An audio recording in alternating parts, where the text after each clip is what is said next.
All right, we are about ready now. Got the head clean, the jug clean, gaskets ready and measured. So let's get this thing put back together.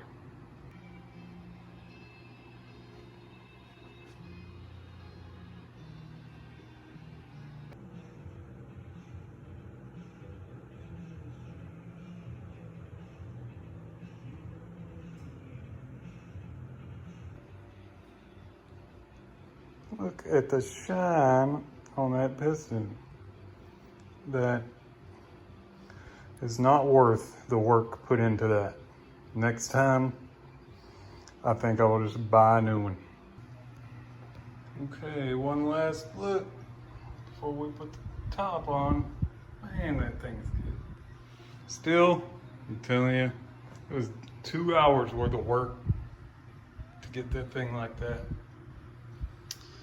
Or, I don't know how much they are, but I'd be willing to pay it at this point. All right, got her all back together now. Got new piston rings, cleaned the piston, cleaned the head, took the jug off, new gaskets, new wrist pin bearing, and got it all back together. So next project's carb, got a gasket kit for that. Put everything back together after that, break it in, it's good to go.